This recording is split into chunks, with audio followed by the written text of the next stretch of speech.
Hokito. This is a game in which is about capturing your opponent's pieces in stacks.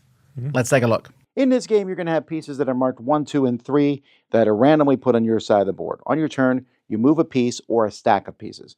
When you move a single piece, it must land on another piece, so this one could go here. And the number of moves it has is equal to the number on it. So, for example, this 3 piece could go 1, 2, and then it could even turn at right angle, skipping this empty spot to go 3 there. And what you're going to do is you're trying to cover up stacks. So this 2 piece, he can't go here because he can't land on that, but he could go 1, 2 and land on that one. And then this piece here could go 1 and land on top of the 3.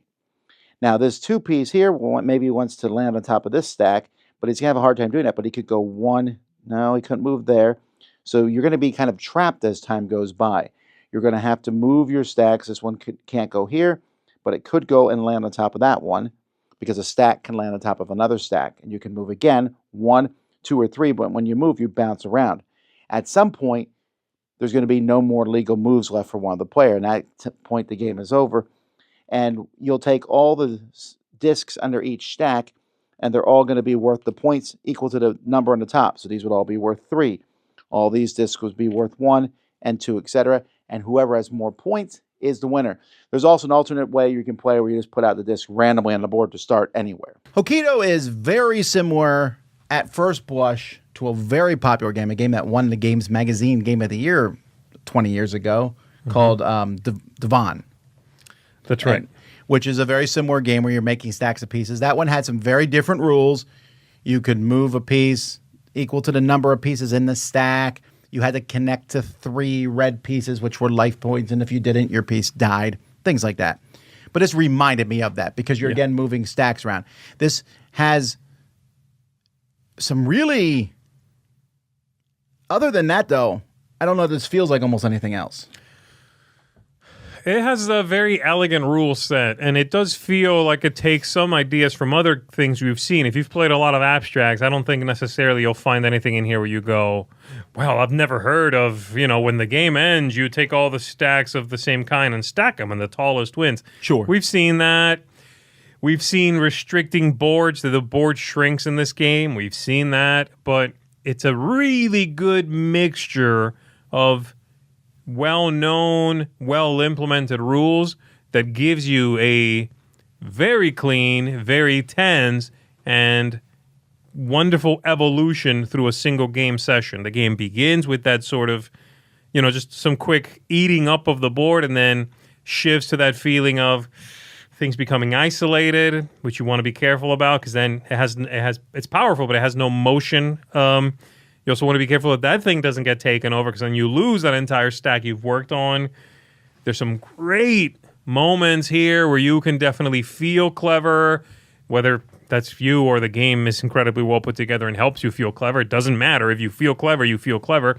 And this game has that. The 1 strength pieces versus the 3 strength pieces, in your mind, you'll do this whole the 1s are better. They got that boom, you jump on things and whatever. No, but the 3s are better because they're stronger at the end of the game, but they get stuck much more easily.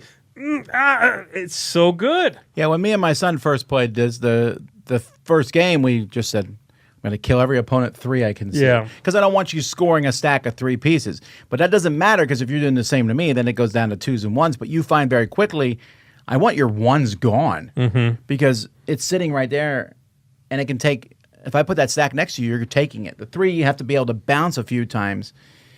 And it's not that hard to visualize. I thought it would be. Right.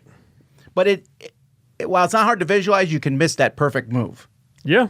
And because of that, great. I like it. I like the idea of, this is one game I would not want to play online because I would worry that you click a piece and it would show you the 7 spots it can go to. And I'd be like, wow, the part of the fun is going, oh, wow, I can bounce and go here. I like that a lot.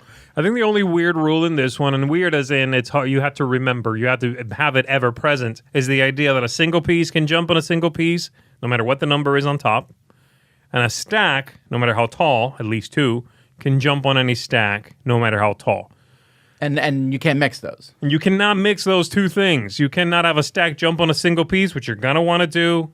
and you can't have a piece jump on a stack. That one's a little easier to remember. Just be like, well, the little guy can't take over the big guy. But the opposite is also not possible. Yeah.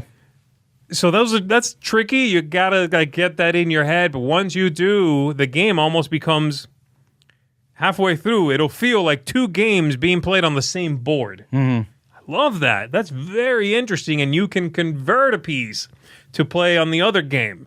Right, like there's a 1 sitting next to your big stack of 2 or 3. And you're like, well, that's single, you can't get it. And then I jump on top of my own 1. I've now made it a deadly piece that you weren't expecting to be present in the game. Yes. Very, very good. This is one of the better abstract games I've played in a while, I gotta say. I'm gonna give this one a 9 out of 10. I think it's a fantastic game. I should do my score first. Also 9. But really, Z's right. We play a lot of abstract games. We're always glad to find a good one. We're like, oh, this is good. But I think this is a great one. I agree. This is, of the ones I played from this company, this is easily the best. It, like Z said, it makes you feel like you're doing cool moves, because you are. It also doesn't take too long. Yeah. It doesn't overstay its welcome. And it's one where when I'm done, I'll go, let's do that again. I like also the alternate where you can just scatter the pieces all over the board and start from there, because every game's going to feel different with that starting setup. Yeah. There's no set opening moves. It's pretty solid. And like, there's only one rule you need to remember, and that's the stacks on stacks and one-on-one. And then the piece moves the number that's on it. That's it. Yep. So, that's Hokito.